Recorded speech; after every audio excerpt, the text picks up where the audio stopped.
वंश गर्ग जी वृंदावन से। राधे राधे महाराज जी। महाराज जी, नेत्रों के ब्रह्मचर्य हेतु मार्गदर्शन करें।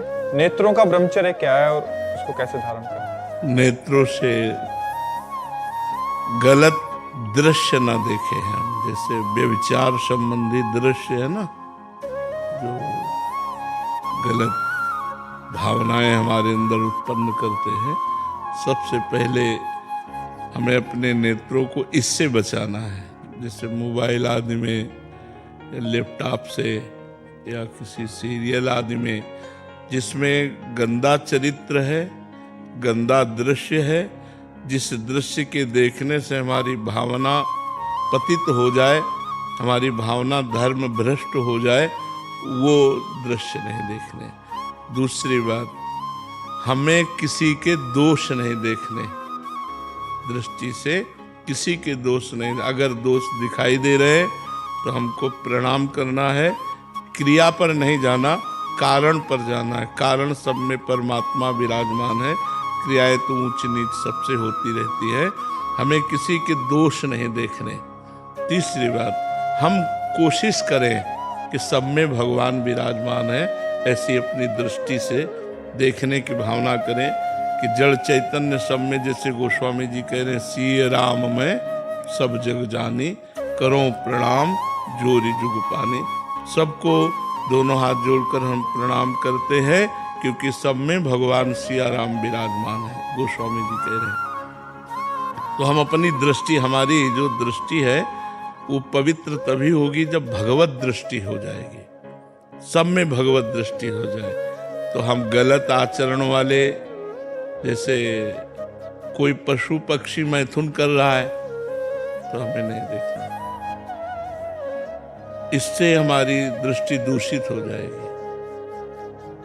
यही वृंदावन में एक सौभरी नाम के महात्मा रहते थे, जो जल को स्तंभित करके जल समाधि लेकर के भजन कर रहे थे। तो समाधि से उनके नेत्र खुले तो उन्होंने देखा मछली मैथुन कर रही है।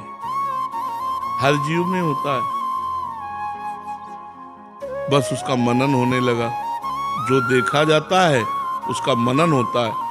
मनन हुआ तो उनको लगा क्या समाधि से भी बढ़कर सुख है, एक बार देखना चाहिए। चाह पैदा हो गई, नहीं मैं भी भोगूं, ऐसी चाह पैदा हो गई। अब वो ऋषि थे, सामर्थ्यशाली थे, सीधे उठे और राजा उस समय चक्रवर्ती सम्राट मानधाता थे।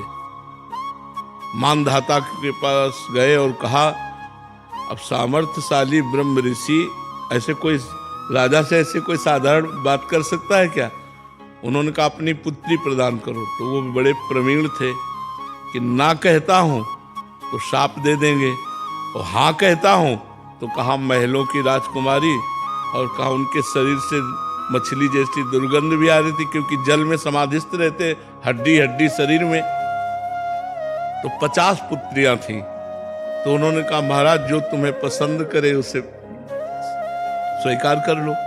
बोले आदेश करो। महल में आदेश किया कि महाराज सौभरी ऋषि पधार रहे हैं, जो राजकुमारी उन्हें पति रूप में वर्ण करना चाहे वो स्वीकार कर सकती है।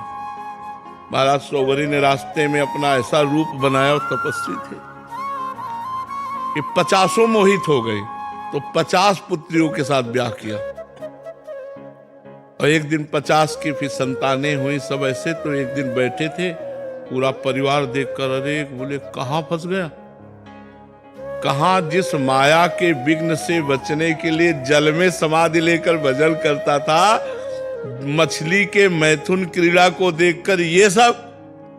तब उन्होंने लिखा, संगम तजेत मिथुन व्रति नाम मुमुक्षु सर्वात्मना न विसजेत बहिरिंद्रियाणि एकश्चरन राश्चित्त मनंत से युंजीत तद व्रतिषु साधुषु चेत प्रसंगा। बोले अगर मुक्त होना चाहते हो संसार से तो किसी भी मैथुन धर्म से युक्त प्राणी का संग न करो। संग नेत्रों से सबसे पहले होता है। हम किसी को भोग करते हुए देखे, चाहे स्त्री पुरुष हो, चाहे पशु पक्षी हो, चाहे कोई भी हो, जब मैथुन क्रिया उस समय हमारी दृष्टि जाएगी तो हमारा मनन होगा, और मनन होगा तो हमको भी वैसे ही चाह हो जाएगी, तो हमारी दोष दृष्टि हमको भ्रष्ट कर देगी। छोटे छोटे बच्चे जो आज गिर रहे हैं नई नई अवस्था के, उसका कारण मोबाइल है। मोबाइल में गंदी बातें सर्च करते हैं, गंदी बातें देखते हैं। तो दृष्टि को पवित्र रखने के लिए किसी भी प्राणी के मैथुन धर्म से युक्त होने पर हमारी दृष्टि न जाए, और कोई भी मोबाइल लैपटॉप आदि से हम गंदी बातें न देखें, और किसी के भी दोष दर्शन न करें, सब में भगवत दर्शन करें, तो हमारी दृष्टि का ब्रह्मचर्य होगा।